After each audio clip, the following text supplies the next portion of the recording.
It's Nerd 30, so come one, come all to the nerdiest show of them all. The Omega level nerds are ready to talk nerdy to you. The Obi-Wan Disney Plus series has concluded, so that means it is time for yet another Nerd 30. Welcome to the Omega Level Nerds podcast. Let's talk about this series, much to be said. But first, I want to give my Star Wars pedigree, if you will. I'm that kid who grew up watching Star Wars on VHS tapes over and over and over again. I'm actually can claim to be in a theater while one of the original Star Wars trilogy had played, although I was 2 years old and was promptly kicked out for crying, but yet I was there. And I love Obi-Wan, the character, hung on his every word when he was speaking about the Clone Wars. You wanted to experience it. And of course, we got the special edition Star Wars out on theater, so I was, of course, there. And then we got the prequel trilogy that I love and always have, and we saw the Clone Wars in action.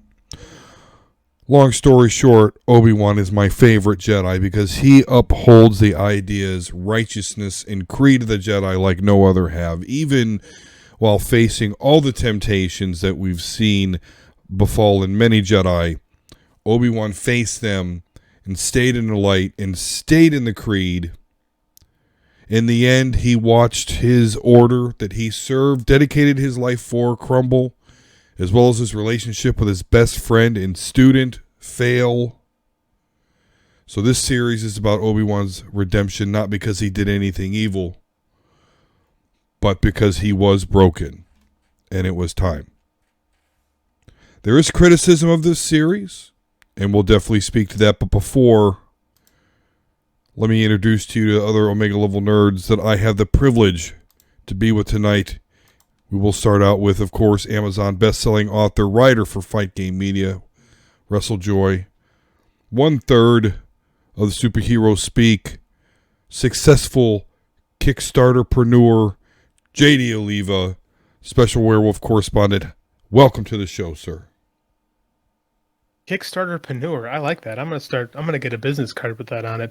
Hey man, thanks for having me on. I can't wait to talk about this show again because we previewed this last night. So I'm excited to go over this with you one more time. Oh, yes. I definitely bit my tongue, so we'll have more in store, but also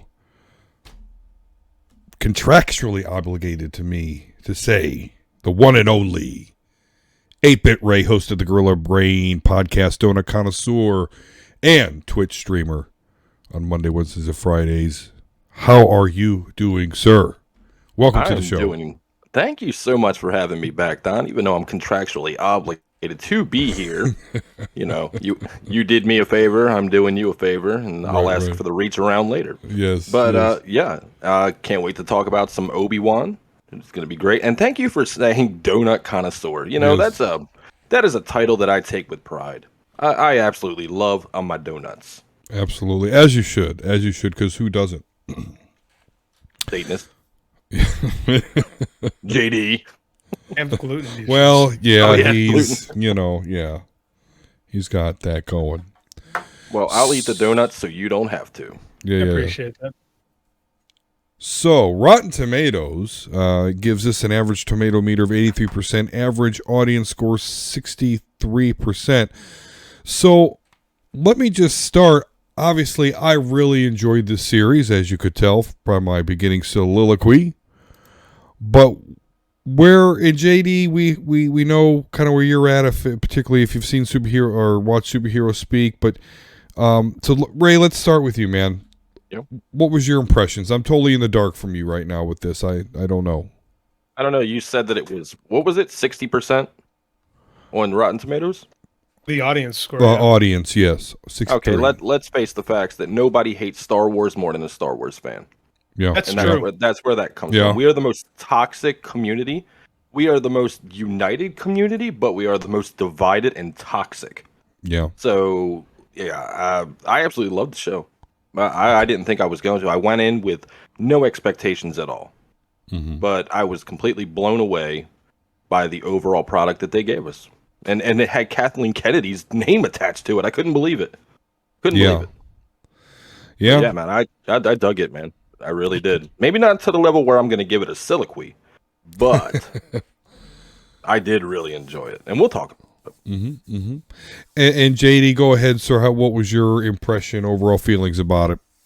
I'm surprised the scores are as low as they are. I echo the sentiments of my friend Ray in saying there's no one that hates their hobby more than Star Wars fans hate their hobby, except for maybe just general comic book fans. Like Yeah. self-hating nerds are the worst kind of people in the world. I don't know, man. This might be my favorite Star Wars project since the Disney relaunch. It's up there with Mm-hmm. Mandalorian for me. I'm kind of 50-50 on which I like the best. Like that final episode of The Mandalorian really hit me in the feels. Mm. This was close, man. This was real close, and I really love this show. Like I think it's great. I think it does so much for the character of Obi-Wan Kenobi. It Yeah. does so much to redeem some of the lesser aspects of the prequel trilogy, which Mm. is weird how people have, because I remember I'm old enough to remember when people hated the Yep. prequel trilogy and it was much maligned, because much like you, Don, I did see an original trilogy film in the theater. I was a young child and got yelled at by my parents for grabbing the seat in front of me and pretending that I, like this, the Ewok was on a speeder bike. It's one Right. of my earliest memories. I cherish it greatly. But I remember going to Phantom Medicine going, that was great! Right? Right? That was great. Why is everyone looking at me like this? Like, that was the thing that actually happened. And like I do, man. I love Return of the Sith, or Revenge of the Sith, excuse me. But I think this show does so much to kind of brighten up the lesser aspects of it. And they were able to bring so much more depth and character to Anakin and Obi-Wan Kenobi than they were able to do 17 years ago. And man, I loved everything about this show, even the little plot holes that were created, because, I'm a firm believer that continuity is something you use until it gets in your way. And then, like Mhm. Marvel Comics, you conveniently ignore it. Yeah. And I'm the type of Star Wars nerd where I am loving these shows because they're all building a more onto a world that, as I explained, as a kid, I played in. I love the Star Wars universe, and so any and all development of the universe as a whole, I really enjoy. So as you said, Obi-Wan, although I've seen criticism that the character didn't progress, but I disagree. I think he did. But, so did the world itself. We just see more of it develop. One of the major criticisms, though, and I'd like to hear your guys' opinion, is that basically this show, though, is too much plot armor for a lot of the characters. You know that a lot of the characters are not going to die. I did not find that myself to be anything negative. You kind of know that going into this, so I expected it. But what are your general feelings? Was there too much plot armor in this to take away some enjoyment? That's not a thing. Plot armor. Mhm. That's something dumb people to say to sound smart. Like, that's not like, I'm a writer. I'm a writer. This is what we do. We never throw out the term plot armor. Yeah. That's something that fans just made up. Like, so, well, I didn't think anyone was going to die. Well, okay, so that means you consume the vast majority of American fiction where major characters rarely die. And if they die, there's usually a catch-22 around that. So, I mean, that's just like, that's silly to me. Of course, Obi-Wan's not going to die. Of course, we know when he does die. It's the journey to get there, and it's an emotional journey. I think that the argument that it does nothing for his character is completely incorrect, because we take a broken man. It's Unforgiven. I said this on Superhero Speak when the show first started. Yeah. This is Unforgiven in space. Right. And while in Unforgiven, Clint Eastwood's character, reverts to being just a horrendously evil human being. Yeah. Here, Obi-Wan Kenobi re-embraces the greatness that he was, even if it's for just a brief shining moment.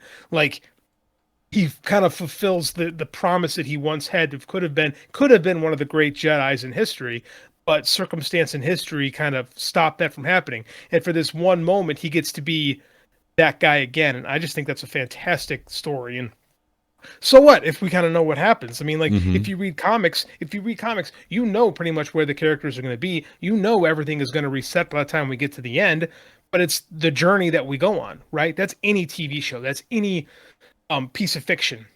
overwhelming. Like occasionally characters will die, occasionally you'll see these things happen, but that's the exception, not the rule.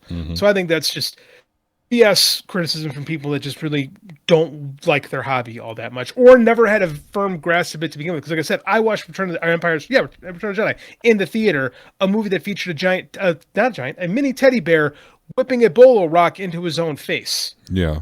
So exactly. don't give me your Star Wars is always serious. Yep. 300 effect. If you know the story of 300, you know exactly what's going to happen. You know they're not going to live, but you love the movie. Why do you love the movie, guys? Because it's a great story. Right. An overall story. You want to know what happened to Obi-Wan after the Clone Wars. It runs in a fan's mind. When you're kids, right, and you're playing with your toys, you're playing with your Millennium Falcon, what do? You sandbox. You create worlds. You create your own stories. How is this any different? This is just on a professional level. This is just presented by Disney. This is fan fiction presented by Disney. That's all it is. So who cares if it's plot armor? Who cares? Enjoy the ride. That's basically all I have to say about it, because there's nothing negative that you can do. Yeah, it created 2-3 plot holes. Who cares? Any fandom is full of plot holes. Marvel, DC, it doesn't matter. But this show will catch shit because it's Star Wars, because it's one of the biggest properties in the world. Okay. Yeah. But that's it. I mean, if it was a lesser show, if it was a lesser property, would you care so much? Would you? No. Yeah. No, you wouldn't. Yeah, but because they hold wouldn't. Star Wars to a certain level. And if you don't meet that criteria, you're dog shit. But that's the thing though about Star Wars. It's always been here, right? From the moment it came out, the original critics of the 70s dismissed it as fluff, right? This is just Saturday morning silliness, which George Lucas said, yes, I created Saturday morning silliness. That was literally what he was trying to do. And then it got some acclaim when people just kind of got used to the fact that Star Wars was the biggest thing in the world. And then from 1983 on, it's like, it could have been, it's not as good as it once was. And it's been that for the last 40 years. So, I mean, whatever. I don't get on plot. I don't get on plot holes because you don't know they're plot holes, especially when you're in serialized. Because we moved out of the realm of episodic storytelling with Star Wars, right? We're not doing episodes anymore. We're doing serialized fiction. So this stuff leads to something else. So what you think in the moment is a plot hole could be, or it might not be. It might be opportunities to tell new stories. Like writers will leave themselves openings all the time because, hey, this might be something I want to come back to, right? Or something somebody else might do. Yeah, Endor is a great example of that. Yeah. Like, there's always opportunities to revisit storytelling, and that doesn't mean it's a plot hole. That means something is either left open, and there's examples, but I don't think these are plot holes in this case. Like, there are things you might not like. Like, you might not like the fact that Obi-Wan met Luke and Leia before A New Hope, and if that bothers you, you need to seek professional help. But if it bothers you, I get it. Sure, you don't have to like it, but I don't know. There's far greater crimes in this world, and you're allowed also to not like a story. That's perfectly fine too. But just don't take it so seriously. Would be my argument. Yeah, and I think it becomes particularly foolish to worry about plot holes when we talk about a franchise that's been around for as long as Star Wars has. Over 4 decades. So, you just can't really declare that because they can, again, as you explained, expand on it.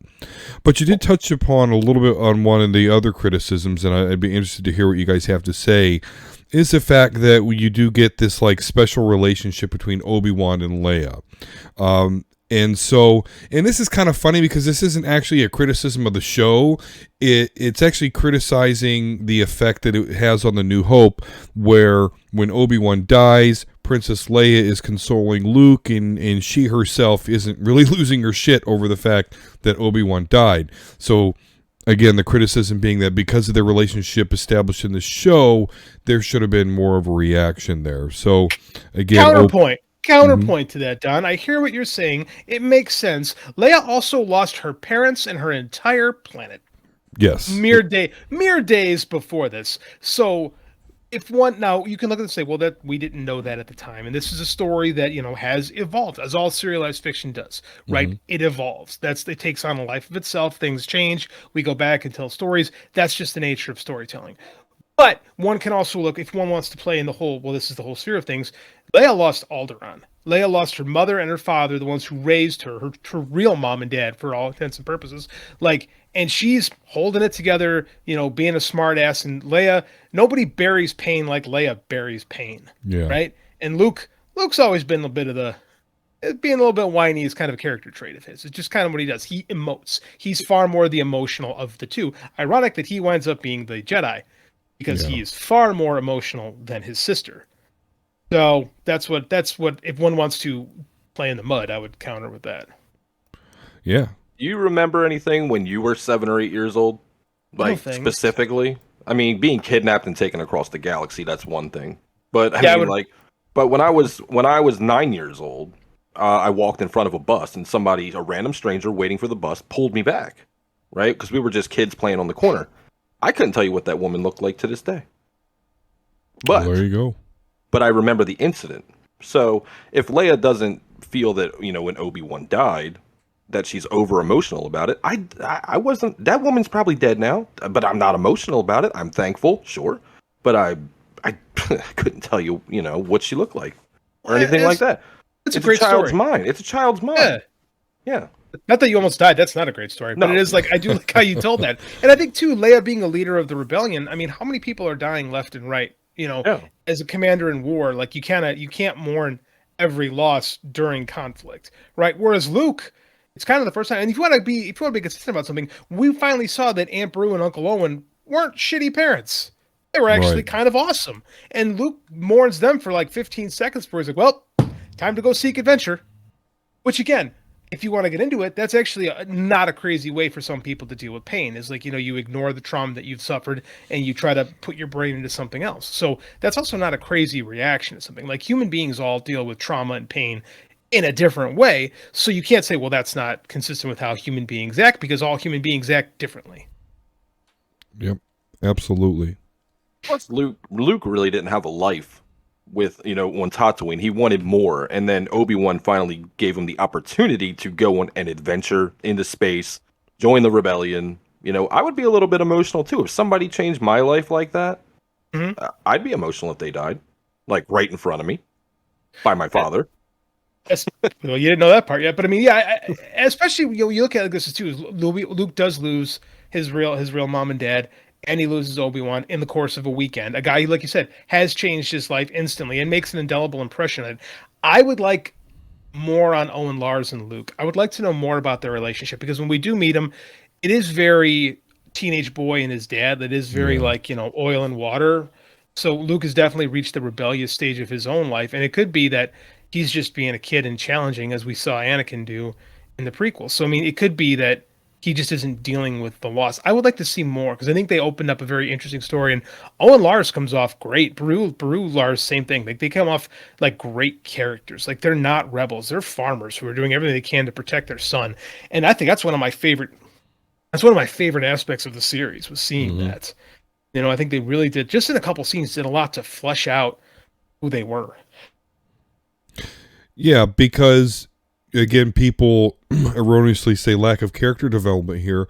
Well, Luke and Leia kind of develop here because the fact that, she lost Alderaan and her parents, he loses Owen and Beru. Like, these Skywalker kids go through a lot of loss, and again, still, never go to the dark side. So again, that just adds more onto them and their character, again, because of the series. And I think that you mentioned it too, is like you say that Anakin never, like we say that Luke and Leia never jumped to the dark side. That says a lot for the people that raised them, that weren't their biological parents, but instilled in both of them this set of morals. And we see that a lot more with Bail Organa and Princess Leia than we see with Owen and Luke. But apparently it's still there, because both of them have moments where they can be turned. And neither of them, I mean, Leia doesn't really know she can, but I mean, like, it'd have been very easy for her to fall into that realm, and she never does. Like I said, she just, stuff rolls off her, because, like I said, Leia buries trauma like nobody else. Yep. And Luke has his moments, but I mean, he never gives in. So I'd like to see a little bit more of Owen teaching Luke how to be a man, for lack of a better term. There's something there that I think could be explored. Yeah. One thing I like about this series, and it really kind of struck me, and I probably should have learned this a long time ago, probably in the Attack of the Clones movie, but it really nailed into, to me at least, how exceptional the Jedi that are in the story are. Obi-Wan, Vader, Anakin, because we see Order 66, and you see that these clone troopers are in fact taking out Jedi. It's not like, I don't know, I always had it in me like, oh, Jedi are so awesome that they're going to take out 100 stormtroopers each, but like, that may be the case for Obi-Wan, Mace Windu, Yoda, Qui-Gon, Anakin, but not for your run-of-the-mill Jedi. So, again, probably should have, your first hint of that was in Genosha when, they're taken, a lot of droids are killed by the Genosians and the droid armies there. But I don't know, it really just kind of hit home to me, and I thought it was a good choice to start with, first a good recap that just leads into the whole series, a recap, but then we go into Order 66. Everybody, of course, rightly predicts that, because we see these little Padawans, and so people rightly predict that one of them is one of the Inquisitors. So what did you guys think? Because this is the first time, I guess, a mainstream person would see the Inquisitors. So if you weren't watching Rebels or Clone Wars or something like that, this is like your first exposure to the Inquisitors. We got, of course, Reva, who's played by Moses Ingram. There's some, Star racial shit going on there, but other than that, and then the guy with the Quaker hat who's just salty the whole fucking series. What did you? Han. It was just Han from Fast and the Furious. I couldn't believe it. I'm like, wow, makeup work. Is it? Oh, Is it wow. really? Yeah, that's Han. Just blew my mind, man. I had no idea. Wow, yeah. But yeah, he was just salty the whole time. The Grand Inquisitor to me was a lot more menacing in Rebels, but what was your impression of the Inquisitors? I dug them. I wasn't very familiar. Like, I had watched Clone Wars forever and ever ago. I didn't watch Rebels, so sue me. There's only so much time in the day. But yeah, I really enjoyed them. For not knowing too much about them, like, I had a roundabout idea. But I was really digging each and every one of them. I was interested.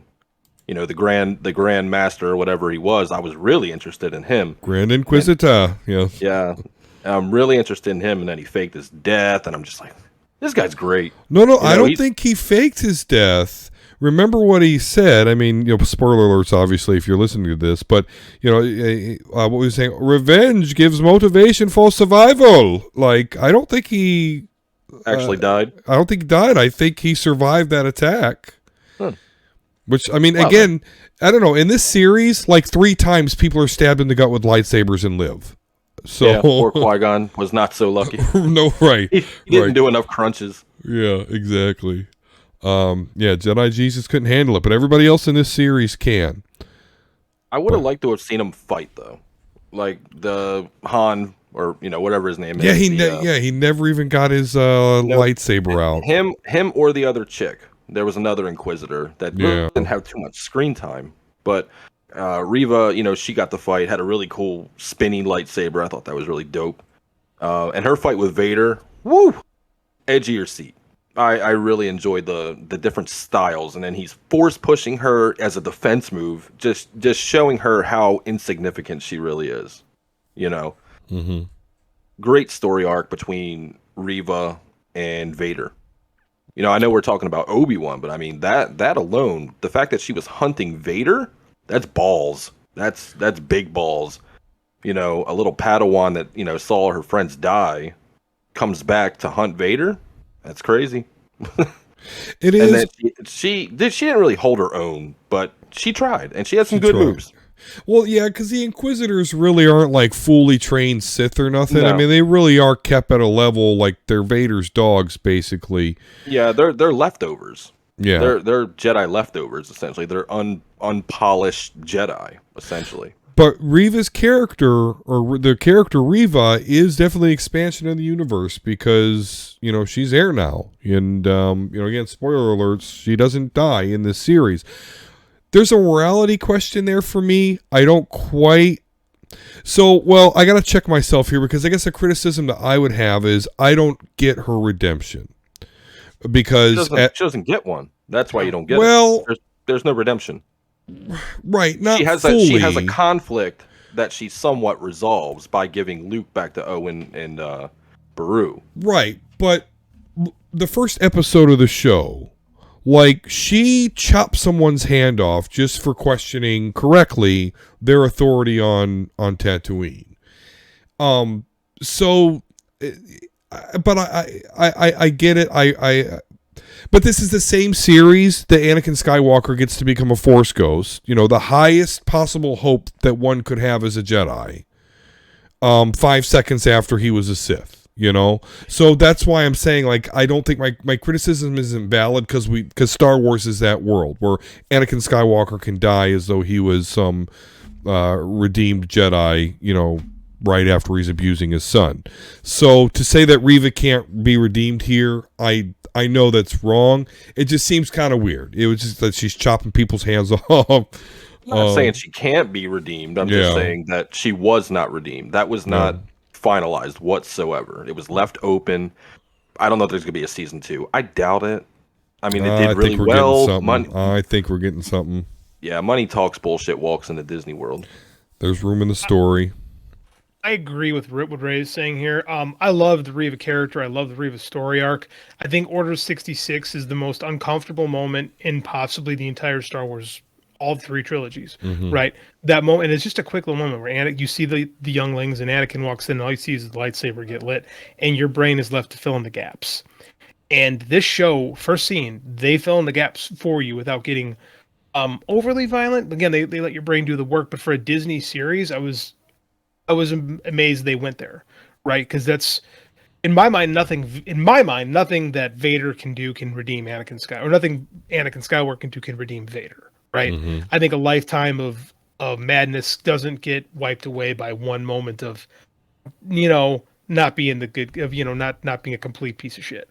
But that's George Lucas. He's simple, but he's also not involved anymore. And I agree with Ray. I think that all we had from Reva was she doesn't do it because she's a good character, but she's not a good character, right? You know, she's evil, and she's like, you ever see Donnie Brasco where he's like undercover and he worries that he's getting too undercover and he's losing himself in being undercover, and that's kind of what happens to Reva. Like, Reva is completely gone when she's trying to be this Inquisitor so she can get close to Vader, and that's her grand plan. But in the meantime, she's still been indoctrinated to all the Sith stuff, right? I did not like back to the original question. I did not get on board with the Inquisitors at first because I felt like they were diet Sith. I felt like this is the way to circumvent the rule of 2, right? I'm like, this is cheap. But by the end of the first episode, I'm on board because I didn't watch Rebels at all. So I think it was you and someone else reached out and goes, let me know what you think of the Inquisitors. I had no background. I'm like, okay, I'll tell you.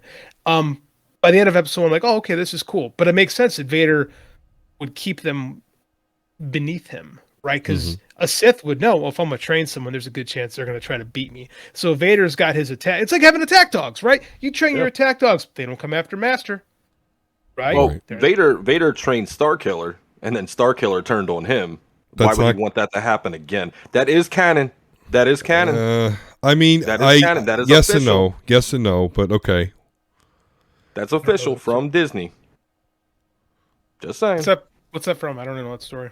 It's from a video game. Yeah, from the video game The Force Unleashed 1 and 2. But only play 1. He's a secret clone apprentice that Vader has, and eventually turns into a Jedi and starts the whole rebellion. So that's but yeah, so yeah, it was cool. You know, like you said, JD. Yeah, he's got to keep them beneath him because he's still got the rule of 2 and all that. They're tools. They are tools. That's all they are. If you ever read about them in the comics, you would know that Vader goes on them with Vader goes with them on mission to train them. Yeah, not because he doesn't trust them, so he has to supervise. But they're just tools. That's all they are for Vader. But that makes sense, right? And that's also kind of what Vader, right? Vader never gets, like, as Anakin, he never gets to the level of Master. Like, he's just a Jedi Knight. So now that he is the Master, he's kind of been taught from day one that he's taught that there's this glass ceiling, and once you have that power, you don't do anything to let it go. So that's kind of his entire character arc in the original trilogy is that's his motivating force is I'm going to eventually take out the Emperor. I just need the right person by my side, and now I found it in my own son. Mhm. Right? So, and I like that he allows them to have this false sense of security. Maybe they are as strong as Vader. And then very quickly he's like, no, you're not. And I knew who Yeah. you were. I just knew it was going to get stuff done for me. So I let you think this and go away. And Obi-Wan realized that too and manipulated her to get what he needed. So I quite enjoyed Jedi's being a little shady because let's be honest, the Jedi are kind of shady. They are Mhm. definitely a means justify the ends types. And I think that was was exemplified quite well in this series. Yeah, absolutely. Um, I also love that we get to see a real big contrast between where Luke grows up and where Leia grows up. Yeah. I thought that was a pretty cool display there. But speaking of seeing where Leia grew up, seeing more of Alderaan, seeing her mom, I mean, obviously we've seen Bail Organa before, but just seeing those surroundings and what she lived in, and then knowing that it's going to be doomed in the New Hope, it was just was profound. It was. So let's talk about Obi-Wan here. Like I said, at the beginning of the series, he had not just experienced, but in the Revenge of the Sith, he experiences the fall of the Jedi Order that he's dedicated his life to. And we know it, he described in the show, which is great to learn. Again, I love the expansion of the universe that, he recalled the being brought as a young boy and he thinks he can remember a son. That's something we've never known before. There's another Kenobi brother out there somewhere. Maybe not. What's your thought? Mm-hmm. Before we get off that, did you? Because I kept thinking they were going to tie it back to like that old apocryphal story that Owen and Ben Kenobi are brothers. Did you think they were going to go that way? No, I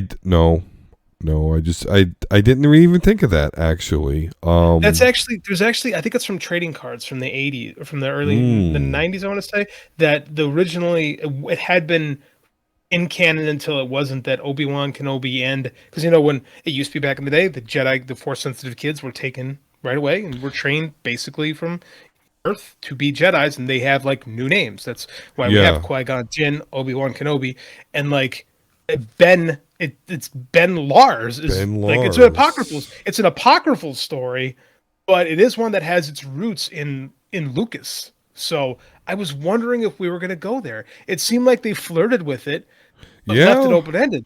Yeah, it would work. They had a brotherly like rivalry kind of almost. It did. Kind of felt. Now I'm thinking about it. Yeah, it really did feel like brotherly love. This is my life. Get away, but until I need you, and then we can be brothers again. Yeah, they really did. Let's face it. Star Wars is the king, right? The king of the big reveal, right? The no, I'm your father. Which, by the way, Vader, most misquoted character on the face of the earth, because he doesn't say, Luke, I'm your father. It's no, I'm your father. But nonetheless, so what if we got right? So what if we got that again in the Star Wars universe? No, I'm your brother. I would be okay because again, everyone's tangentially connected to the Skywalker. Both of those actors are awesome. Yeah, and they actually did. Turned out they did a great job casting Owen Lars back in 2004. Like Joel Edgerton really wound up being a really good actor. So going back to the well with him turned out to be a really great choice. And they have a really good on-screen chemistry, which we don't see in Sith. Right? And we just get a taste of it here. And he says, I had a brother, and he just kind of leaves it. And there's these awkward moments between them. I was convinced we were going to hit on that because, like, it's not like official canon, but it is like apocryphal. Like it is, like it's there for a reason. Like, again, these things go through processes, right? And Dave Filoni's in charge of all this stuff. And nobody knows more Star Wars than Dave Filoni. So he knows what he's doing. Right, he knows what they're saying, and I can't help but wonder if this is going to go somewhere else. Like I do think we're going to get a series 2 because Disney, right? Yep. So Disney.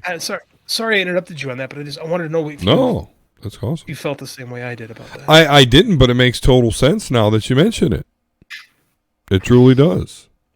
It could have been a jealousy thing. Maybe he didn't like Obi-Wan because he was special, and then I'm Owen stuck on Tatooine as a fucking farmer. Moisture farmer. Yeah. He's off exploring the galaxy.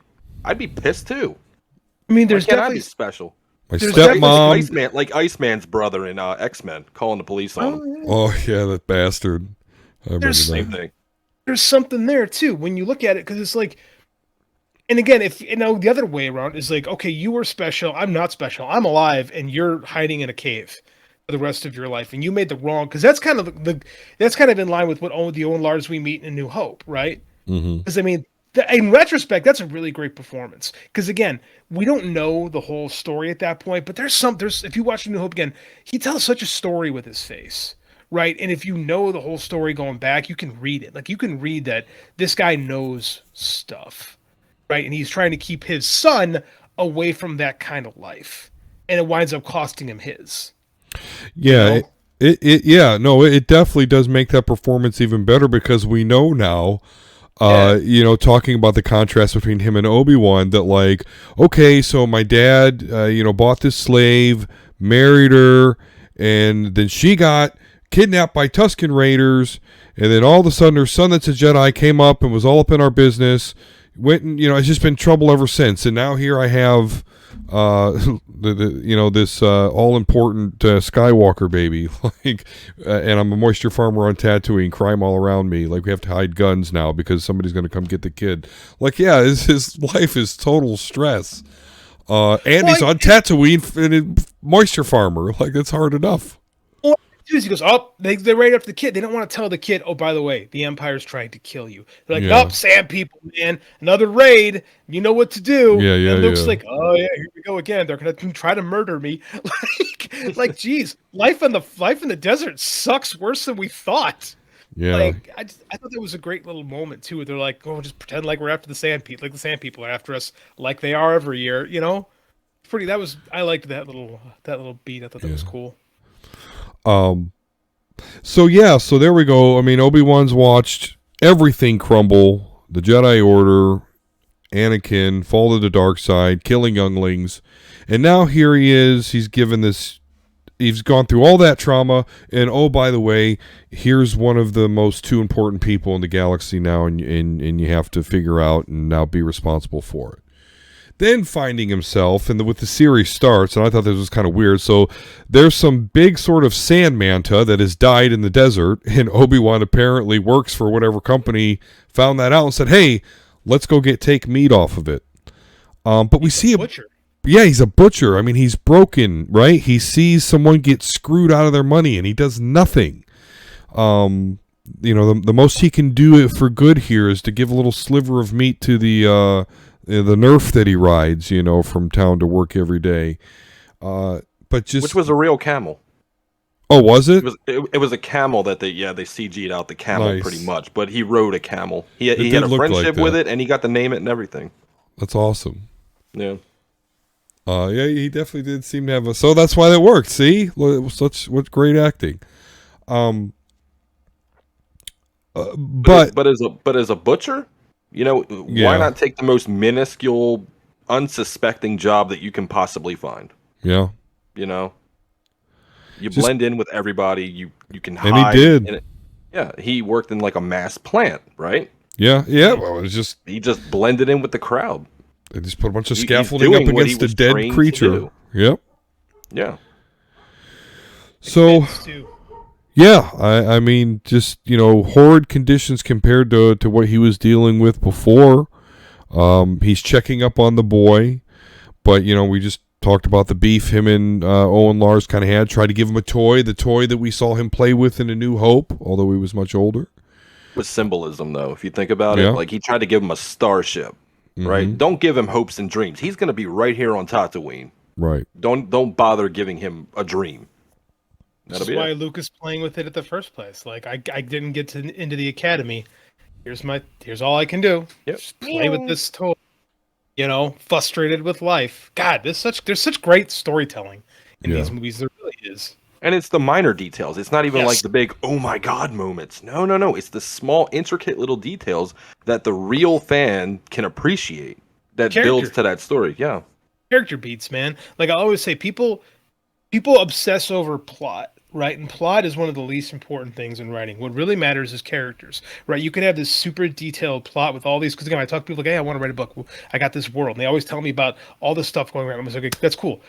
Who lives there? Tell me about a guy. Mm-hmm. What does he want to do?" Right? Because that's what all stories are. Every story comes back to, okay, there's this guy, and he wants to do this thing, and something is in his way.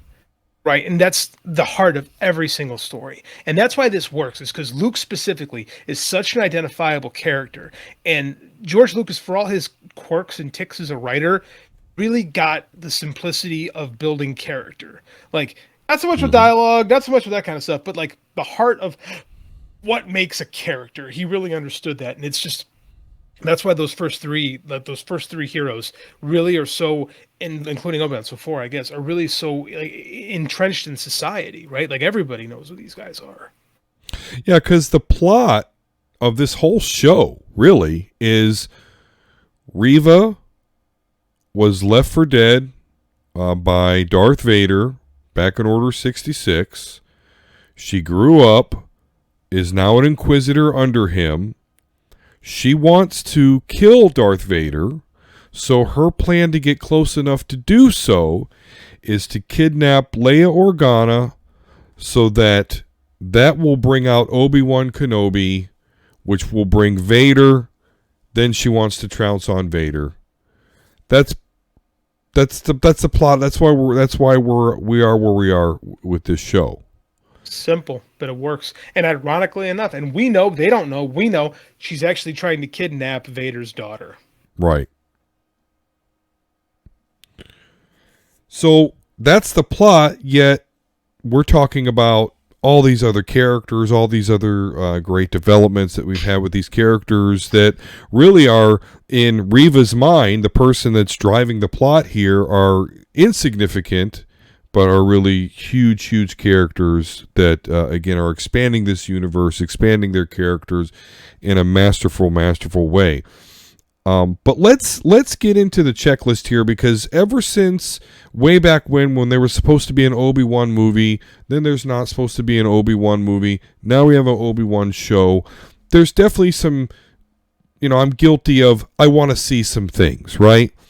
So obviously the big thing we wanted to see was another confrontation between Vader and Obi-Wan. And we got that fairly early. They did not wait till the end of the series. I thought that would be kind of a conclusion, but nope. Very early in the series, we have Vader. He's on Obi-Wan's tail. He does a great Michael Myers stalk through, whatever kind of mine that was there on Tatooine.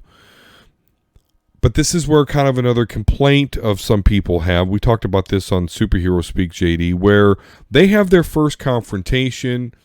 Obi-Wan is weak. I mean, he doesn't even ignite his lightsaber. He's scared into doing it, actually. He's broken. He's broken. Vader finally catches up to him, throws these like flammable rocks on the ground, and very cool, I might add, with his lightsaber ignites them. I don't know. I liked it. I like the touch. That's how you could tell, just masterclass shit versus everything else. Just those little touches, man. So he's dragging Obi-Wan through the fire. He wants him to suffer. Obi-Wan is saved by the Imperial spy. I can never remember the actress's name. She was on Game of Thrones, but another side character that a misstep I saw. They tried to have you kind of like care that she sacrificed herself, and maybe you did, but I didn't. But nonetheless, she gets Obi-Wan out of there. I'll just simplify it. But the complaint is that like Vader didn't really pursue. Vader didn't use his force powers to bring Obi-Wan back into the fire. People complained about that. I think it fits. I think he wanted Obi-Wan to suffer, and that wasn't Obi-Wan at full strength, and I don't think that's satisfying to Vader. But what do you think? It's a misstep? What did you feel about that scene where Vader kind of lets Obi-Wan escape? JD, you want to take this one? Oh yeah, I was gonna let you because I talk a lot. So I know. I heard you say it on how you talked about it on Superhero Speak. How it's like a cat and mouse. yeah, Like I think when you evolve to the top of the food chain, you have no other challenge whatsoever, and you find that one challenge, you're gonna hold on to it for as long as you possibly can, right? Right, because he's killing Jedi, right? So the number of people that can even, deal with him is getting less and less and less. And here's like the big kahuna. But it gives him purpose. Mm-hmm. His main purpose is to serve the Emperor, right? But he gets his own little private time, right? When he's thinking about shit in his own little castle on the volcano planet, ironically. You know, Obi-Wan. There's a challenge. Let me go do that. When I'm not doing Empire shit, yeah, I'm going to be killing Jedi. But I need a challenge for myself. Because that's just who Anakin was. He was always competitive, right? Mhm. Always competing against Obi-Wan. I should be a master and things like that. Always pushing the boundary. And I think that that's what Vader's doing. He just wanted it to go on and make Obi-Wan suffer for as long as he possibly could.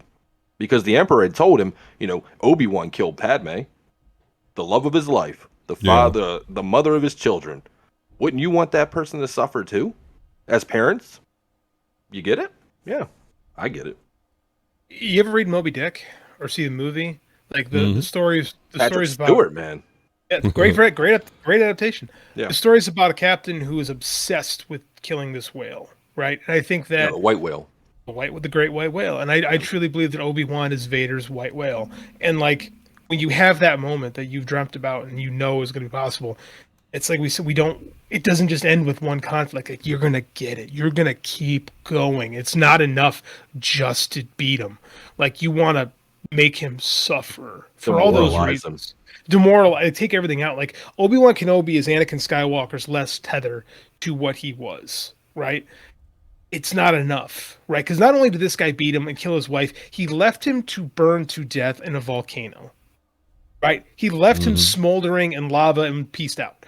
You know, Well, he it's didn't not enough. know. He didn't know. He assumed he was dead. He didn't know. Oh, he didn't know for sure, but Vader knows he wasn't dead. Like Oh, yeah. Vader, in Vader's mind, this guy left me in a boiling pile of lava to just wither into ash, which is of course what Obi-Wan just assumed happened because that's what happens when people Yeah. touch lava. But like, so you don't just the hatred isn't just like God, I hate that guy. It's like it's all consuming. And like I said, Sith run on rage, but it has to be that tempered, focused rage. And I think that's what Vader really shows. I'm blanking on her name at the moment. The third sister, whose name slipped my mind. Reva. Like Rebo. Reva, thank you. She is just unbridled rage, and Vader's like, no, it's not enough. Right? He like laughs at her. It's like, no, your head's in the right place, but you're not focused with it. Vader is focused with that rage, and it's almost like that personification of every little bit of rage he has is Obi-Wan Kenobi. Even when shit's going down at the Death Star, he feels Obi-Wan Kenobi, and he's like, "No, I have to take care of this right now." Right? So I mean, like that is his white whale. That is the one thing that defines him as a creature, as a being that exists, is Obi-Wan and his hatred for Obi-Wan. It's not enough to pull him through fire. It's not enough to kill everyone that he was with. Which again, people he's with don't even matter. When Obi-Wan escapes, like, nope, got to kill him. That's what's important. It's obsession.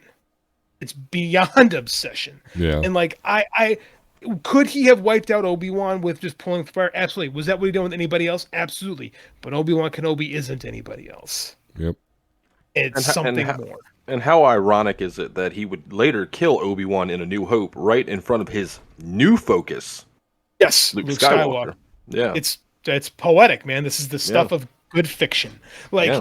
it's just so fitting. And when he does have his chance to beat Obi-Wan, he beats him rather easily, right? Because he had focused and honed him. Because again, in this one, we see that even out of practice, Obi-Wan Kenobi is still 10 times the warrior that Darth Vader is, right? And he had to wait till he was a broken, not bitter, but just a broken down shell of himself so he could finally beat Obi-Wan Kenobi. And even then, he kind of goes, okay, you got me. Yeah. You know, Did 'cause it, again, well, he had to set Luke on the path. He knew did. that Luke. He knew that Luke was the hope. So Absolutely. he's like, "My time is up. I've done my job. Here, get me." Yep, and he surrenders. And he Well- almost commits seppuku, as the samurai Yeah. would say. Well, and that freaks Vader out, actually. Mhm. That That's why he had so to stomp the cape. Yeah. Are Like, you what the- dead? What the hell happened here? Yeah, You ever see that like that shot that didn't quite make it, but it was in all the advertising material of the re-release trilogy when he actually cuts through the yeah, cloak and the cloak like hangs there for a second and then falls. I'm glad they didn't do that. I'm glad that never really quite made it because I think it's better when he just hits him and he's gone. Yeah. Because in the end Obi-Wan still wins. Yep. Yeah. Yeah. Well, so he's, basically running from Vader at that point. I mean, they get him back. They get him into a back-to-tank, so all Obi-Wan's burns, they heal and everything. But it basically comes down to, they're not rebels yet, but this pathway, these people that work for the pathway that help the Jedi go around the galaxy and do things, they're basically coming under fire from the Empire. The Empire traps them in this facility. So Obi-Wan ends up kind of sacrificing himself to give them time to get away, and that's what leads him to a second confrontation with Darth Vader. I mean, there's a little bit of a confrontation with Reva. I mean, not lightsaber crossing or nothing, but they have some dialogue because, again, of her plan, and so he kind of uses that to mess with her. But again, this all culminates into another fight between Darth Vader and Obi-Wan. And it looks like Darth Vader is basically going to win. He uses this cool, like, force ability where the ground under Obi-Wan, opens up, swallows him. He's throwing boulders on top of Obi-Wan.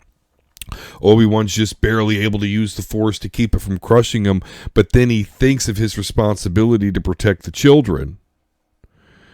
And then from that point, it's okay. Obi-Wan is full powered. He is, no longer broken. He's not broken Matt Hardy. He's not broken Obi-Wan anymore. He's full-fledged Jedi Master. Okay. Well, that goes back to what we were just talking about focus. Yeah. Obi-Wan found his focus, and that powered him up. Vader has always had the focus. His focus was Obi-Wan. So, yeah, evenly matched. It was cool to see like all those rocks, that he threw at Vader. Messed Vader up good. I love the lightsaber fight. It's not very long, but you see Obi-Wan go into his signature Type 3 Sarusu form, which is a very defensive form, which is something that Vader has planned on fighting. But during the fight,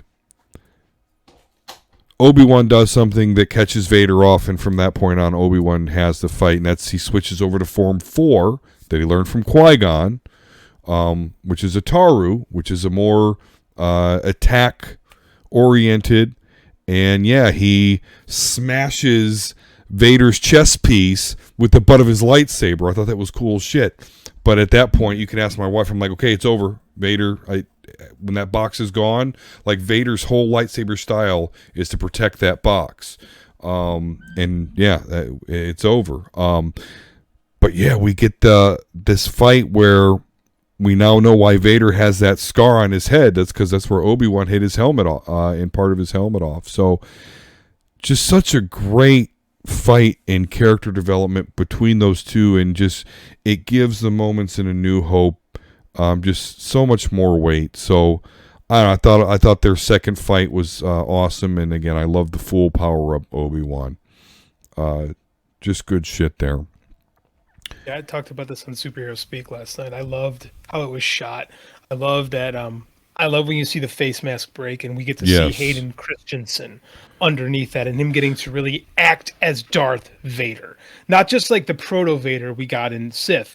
We see him actually be Darth Vader, and he's I raised about before. He's eyes like Hayden Christensen has these super intense eyes that are just so incredible, and they're burning through that mask. And then they do this. The cinematography is amazing because they splash him with some blue light when he's talking, and it's a call. The conversation wave kind of goes down for a minute, and like the voice breaks, and you hear Hayden Christensen's voice and James Earl Jones's voice kind of warbling in and out. And it's just like the most human we ever see Darth Vader. And then he gets pissed off again, and they flash the red light all over him, and you can just feel the rage burning off him. It's so well shot. It's so well acted. Like, it's one of my favorite scenes in all of Star Wars, to be honest with you. Like, it's so great. And it just, I have no idea what you're talking about with the different fighting styles of the lightsaber. I'm super impressed. You know that. I didn't know it was a thing. I bow to your knowledge superiority. I was flabbergasted listening to that for a few minutes, but it worked. And I like how they made it work in the context of why, because now that taught me, okay, that's why it worked. That's great.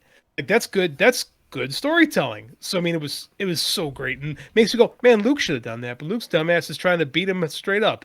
Should have been attacking the voice box.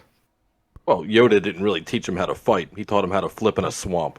That's very true. Like, Luke is the most half-assed, unfinished Jedi, which is why he was a bad teacher. Right. Yeah. But not every I mean, the lightsaber fight. Wait, before I go into the lightsaber fight, the blue on his face is really symbolic, because that's when Anakin is talking to Obi-Wan, and then the red comes on. That's the all Darth Vader. Absolutely. Like, Obi-Wan's gone. Great. It's a great shot. It was a great idea. Whoever did it, you get the clap. Hopefully not the clap, but right. But not every fight has to be the prequel 100 mile an hour lightsaber swingy dingies. Okay, I love the fight between Luke and Vader in Empire Strikes Back more than I did Return of the Jedi. It was a lot less flash. It was more raw, untrained. Right? It was slower. I really enjoyed it, and then this kind of brought it back to, like, nostalgia. Thinking about it, is the fighting style was the same pace that Luke fought Vader with in Empire. Like, it had that same aspect of it. A little bit of force use, a little bit of lightsaber use. So, we don't need, like I said, we don't need 100 mile an hour whoms. Okay, we don't need Darth Maul fights. We don't need I can't think of his name. Obi-Wan and Anakin in Revenge of the Sith. I was trying to remember Count Dooku. He wasn't very flashy at all, right? No. Older, right? He was more defensive too, but he trained Qui-Gon, so point makes sense. But yeah, I really enjoyed the lightsaber fight, and I wish that Rise of Skywalker was not. Their lightsaber fight sucked because they were both very untrained. Yeah, very untrained. So. I like what you got to say. I liked, looking back on Revenge, I liked the lightsaber fight because it's so different than what we had seen before, right? Think about it. It's from an era where the art was higher, right? It's like you look at classical art from ancient Greece, like, this stuff is really good, and then you look at stuff from the Middle Ages, like, this is ass, So I mean, like, there is something to that. Like, art can be lost if not trained. So I get it. I dug it. I dug the fancy fighting because we never saw it before, the first time we saw it.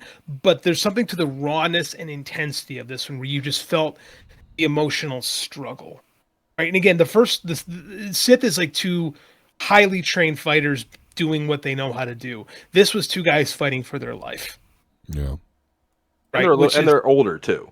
And they're older too, because when you're, there's wrestling, like, I'm a wrestling coach this day. I don't do the fancy stuff that I used to do, when I was young. I'm an old guy now, and I keep it simple: snap down, go around. Hand fight with the kids, get them tired. Like, you don't fight the way you fight. Which is why when the next one, when they're really old men, it's like, all right, try not to break a hip here. How we fight. Well, which again is just more the limitation of the time, more than anything else. But again, I can in my head canon, I can justify it that way. Yeah. That's actually funny that you bring that up as far as him getting old, because I do not believe we should see any more Vader Obi-Wan rematches. I know that's kind of been one of the criticism where people are going to say, "Oh, how many times are we going to see them fight?" I think we're good. I want to see more Obi-Wan. I think we can do it, but no more Obi-Wan and Vader. I'm done, because then in A New Hope, they're not supposed to have seen each other for quite some time. So we got to keep to that. I haven't seen him since, or I haven't felt this since. Yep. Left it all right there. Left it up to the imagination. Ellipses. Yeah. But in that scene, that epic lightsaber scene where we see Hayden Christensen's face, two things from that I'm curious about to hear your thoughts. First of all, do you think we should have not had Hayden Christensen as a Padawan? Would you have been satisfied with just seeing him in the Vader mask? I like the storytelling device that they used to frame it. because I think that did a good job foreshadowing how Obi-Wan was. Because again, you're like, how is he going to beat him? And it's from a storytelling perspective, it shows you how he did it in the past. Because he's never been as strong or as impulsive or as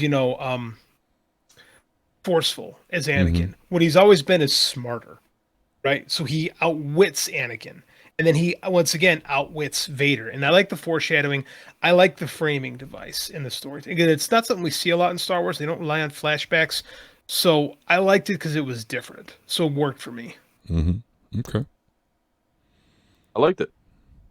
That's really all I got to say. JD said it all. Yeah. All right. We did get the 40-year-old Padawan meme out of it, which is nice. So, but yeah, I agree. It looked kind of weird to me. I could have done without it, but the scenes themselves, I did think they were important and were well done. So I could easily get past it. The special effects were definitely not up to par with what we've seen as far as like de-aging and stuff like that. Like it didn't look as good as like young Luke Skywalker or something like that. Like he definitely looks like a 40-year-old Padawan. Like there's something missing. Oh, the little man's in the room. Hey, bud. All good.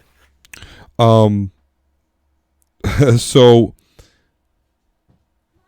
yeah, I don't think they did any sort of like, I don't know if they even did any de-aging during that scene, but I don't think they did. I don't think it did either. They should have sell with the amount of money they spend on these things. They could have at least tried. I do felt like that was kind of half-assed a little bit.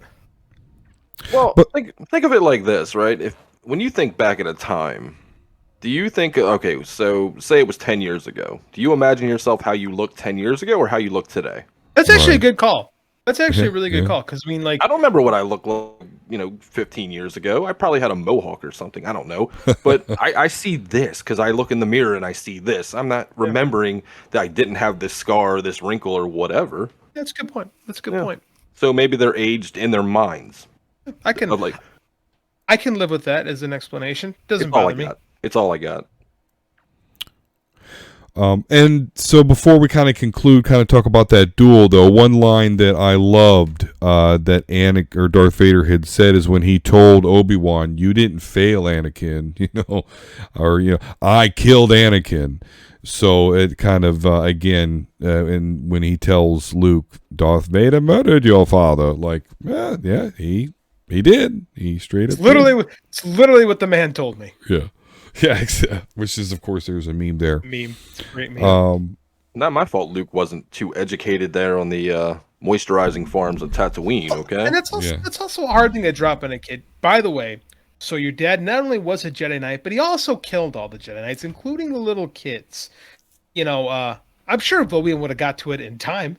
He just died the first weekend they got to know each other. Yeah. I did like the moment that Obi-Wan got to have with Leia.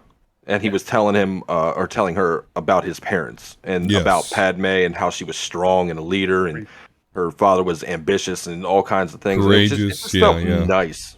Even after that fight, even after he fought Vader to the death, he still had nice things to say about Anakin because he loved Anakin. He hates Vader, but he loved Anakin. And he did leave him alive. I know you said death there, but I do want to jump in. He does leave Vader alive after he handily beats him. Easily could have killed him. He easily could have killed him, but doesn't because he's Obi-Wan Kenobi. He actually is the full embodiment of a Jedi and what a Jedi is supposed to be. So he wouldn't do that, especially when the guy got no arms, got no legs. He essentially left him like the Black Knight. Yeah, exactly. Once he love that reference. But Vader was defenseless. He was beaten. Right, his box was done. His helmet was done. To cut him down defenseless would make him stronger than he would be a Force ghost. I'll become more powerful than you could ever imagine. I guess he didn't want that, or he just couldn't cut down his friend. But either way, he left Vader alive. Yeah, I think there was some pity there. There is some pity there, and you could call it a character flaw in Kenobi. That's twice he's left Anakin alive, and maybe he sacrifices thousands of more lives because of that. But he's not a killer. Yeah, right? But like also Batman. you take friendship into consideration too. Like your best friend could wrong you in the absolute worst ways, and you will hate him till the day you die. But if you got a phone call that said that he was dead or something, you're gonna feel that shit. Absolutely. In one way or another, in the smallest increment, you will still love that person, just the tiniest little morsel in your soul. And I think that was the tiny little morsel for Anakin from Obi-Wan. Mm-hmm. And I think we get that too when Anakin, when Vader chooses not to see Luke get get sautéed by the Empire. He's like, I just can't do it anymore. Because there's still some humanity left in him, not much, but just some. So I mean, again, these are for a series of stories about these space wizards. There's so much humanity that goes into these characters that makes them so much fun to talk about. Quite frankly. Yeah, love it. Yeah, I mean, there were different levels of Jedi. It wasn't just all, Republic, the Republic Jedis. Qui-Gon was an outcast. He believed that you could blend. He believed in the gray area. You could have the dark and the light together, and the Council didn't like that. So he was kind of an outcast, a loner. But he was also turned out to be right. And yes. Yes, because Luke made it work. Boy, what a great show. I do appreciate you guys being here to talk with me about it. Sure, this is great shit. Of course, Reva in the series, just to kind of wrap that up, she finds a recording that Bail Organa sent to Obi-Wan. So she finds Luke, but ultimately when it came to could she kill him or not, she didn't. And so now we have a new potential Force user that could be in other Disney Plus series. She could help build the Alliance. Or the Rebellion, I'm sorry, not the Alliance. Yeah. Wrong trilogy. Rebel Alliance, Yeah. There's something there. I mean, like, she's being left alone. Like, they didn't book... I decided on the Super Chick, like, I'd be okay if they bookended her and didn't do anything with her again, because I do think she has a nice little complete character arc. But there is potential to go further with her. Because, again, that's not a plot hole. It's left there for a reason, and, should someone have something to do with her later, I'm okay with that. I'd like to see what they can do. Awesome. All right, well, make sure, guys, that you go, if you're not already following JD Oliva on Twitter at JD_Oliva. And, of course, we also have 8-Bit Ray at 8 spelled out, bit, B-I-T, Ray, 8-Bit Ray at 8-Bit Ray. That's correct. Of course, he's on Twitch. JD Oliva's on Superhero. Yep, 8-Bit Ray on Twitch. We got Superhero Speak every week. And 8-Bit Ray and myself also contribute there as well. But you can find JD Oliva there every week on Superhero Speak. And you've got a Kickstarter starting in about a month. So, we'll make sure and when that's started, we'll be sharing those particulars. But watch out for that. So, samurais and vampires. That's all I'm going to say. Vampires. Yeah. Red Sunrise coming soon.